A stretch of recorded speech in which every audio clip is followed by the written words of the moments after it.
자, 이런 가운데 심각한 탄핵 사유가 하나 또 터졌습니다. 고위공직자보험주의 수사처가 초대처장 김진욱이 이제 물러나니까 일을 좀 하나요 이제. 공수처가 최근에 해병대 최상병이 무리한 수색에 동원됐다가 숨진 사건. 이 사건을 해병대 수사단 단장이 이제 박정훈 대령 아니겠습니까? 그분이 제대로 수사해서 이제 경찰에 이첩했는데, 근데 윤석열이가 개입해서 임성근 사단장, 그 사람 책임이거든요. 임성근 처벌해야 한다는 해병대 수사단 조사 결과 그거를 정면으로 질타하면서 그런 식이면은 남아있을 사단장이 어딨니? 하면서 임성근을 두둔하고 나섰어요. 윤석열이가 직접 조사 결과를 틀려고 했습니다. 자, 좀 소상히 말씀드리겠습니다. 기억이 안 나는 분들을 위해서. 지난해 7월 19일에 경북 예천에서 큰 비가 내리는 바람에 실종자가 발생했습니다. 그래서 해병대가 동원돼가지고 최수근 상병 등이 이제 실종자를 찾았습니다. 그러다가 최수근 상병이 순직했습니다. 해병대 수사단은 이런 무리한 수색을 시킨 임성근 해병대 1사단장 과실치사 혐의를 인정했습니다.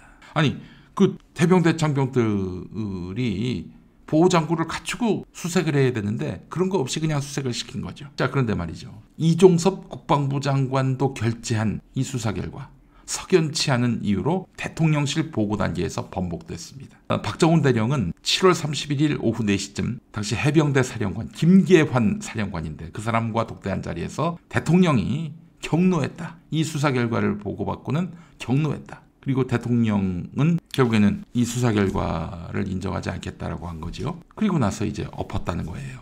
윤석열이 했던 말은 이렇습니다. 이런 일로 사단장까지 처벌하게 되면 대한민국에서 누가 사단장을 할 수 있느냐.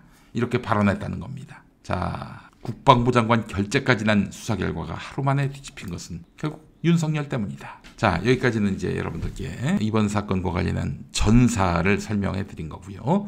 어제 MBC 보도에 따르면은 그러니까 경찰이 해병대 수사단 박정훈 대령이 임성근 사단장 등을 처벌해야 한다. 이런 내용의 수사 결과서를 받은 거 아닙니까? 경북경찰청이. 근데 그거를 돌려줍니다. 근데 돌려주는데 해병대로 돌려줘야 되잖아요. 최초로 임성근을 처벌해야 한다라고 수사 결과를 보내온 쪽이 해병대 수사단이면은 그걸 받은 경찰이 돌려준다? 그럴 때는 해병대 수사단으로 돌려줘야 되는데 상급기관인 국방부에 돌려줬습니다. 자, 그런데 경찰청 이모 과장이 대통령실 공직기강 비서관실 소속의 박모 경정으로부터 전화를 받았다. 그러면서 국방부와 해병대 수사단 사이의 갈등을 설명했다. 그래서 국방부에서 최상병 사건 기록 회수에 대해서 경찰청에서 전화할 것이다. 이렇게 이야기를 했다는 거예요. 관할 경북경찰청에서.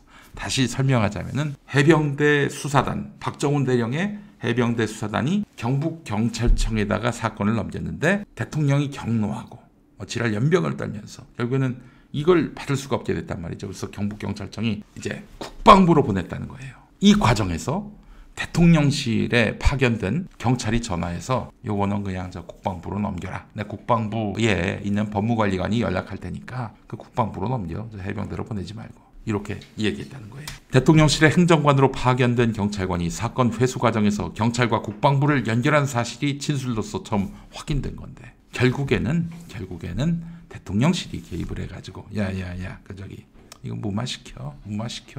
그러니까 우리말 잘 듣는 국방부로 보내. 해병대 보내지 말고. 자, 그래요.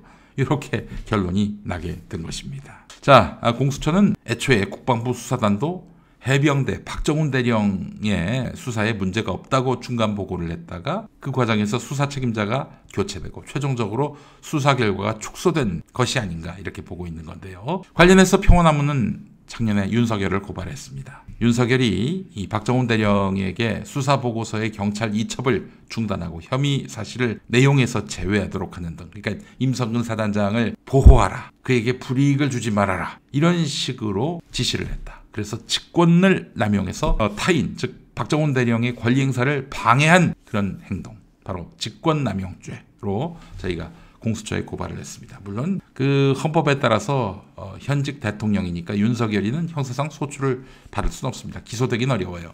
그러나 수사까지 금지하진 않습니다. 수사는 할 수 있어요. 현직 대통령을 수사할 수 있다. 이 관행을 처음 만든 사람이 누굽니까? 윤석열이에요. 윤석열. 박영수 특검 당시에 수사팀장이었던 윤석열입니다. 법이 모든 사람한테 평등하게 적용된다는 평범한 진리가 생동하기 위해서는 윤석열에 대해서 수사를 해야 될 것입니다. 이번에 그 불출마하는 검사 출신 정치인이 있습니다. 바로 국민의힘 김웅 의원입니다. 검사 내전이라는 책도 낸 사람인데 불출마 선언을 할 무렵에 힘들다 이런 얘기를 동료 의원들에게 자주 토로했다고 하는데 불출마 결심을 굳히게 된 계기가 있냐라고 어떤 기자가 물어봤어요. 이때 김웅 의원이 뭐라고 한 줄 아십니까?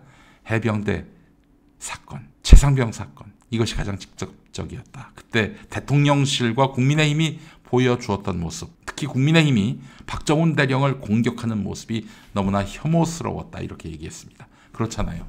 국가안보를 위해서 정당하게 정의롭게 수사를 한 사람을 저렇게 뭐 고향이 어디냐느니 혹은 정치 성향이 무엇이냐느니 따졌던 이 세력, 정말 정신머리가 정상이라면은 당연히 혐오스럽게 보여야 마땅한 거 아니겠습니까? 사실 보수는 안보와 경제에 정통하다고 하는데 그렇지 않다. 정말 안보와 경제의 깡통이다. 이걸 보여준 사람이 바로 윤석열 아니겠습니까? 그렇기 때문에 국민의힘에서부터 윤석열을 몰아내야 합니다. 진정 그대들이 보수 정당이라면. 159명 되는 시민이 세계적인 도시라는 서울 한복판에서 그토록 짧은 시간에 희생됐는지 여태 제대로 밝혀진 게 없습니다. 사의 원인과 책임 소재를 밝히지 못했지요. 그런 윤석열이 특검법을 거부했습니다. 해병대 최상병 사건의 진실도 조작하려고 했습니다.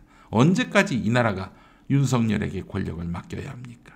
언제까지 윤석열 눈치를 보면서 주저해야 합니까? 서둘러 타도로 가야 합니다. 총선 국면에서 이게 쉽지 않다면 탄핵 국면이라도 만들어야 합니다. 제가 다시 한번 강조합니다. 반윤석열, 타도 윤석열은 선거 승리의 묘약이면서 첩경입니다. 한동훈이가 윤석열 살짝 디스했다고 그래서 지지율이 오르는 이 세상입니다. 민주당 뭐하고 있습니까? 역풍 이딴 거 없어요. 갈 길을 가시기 바랍니다.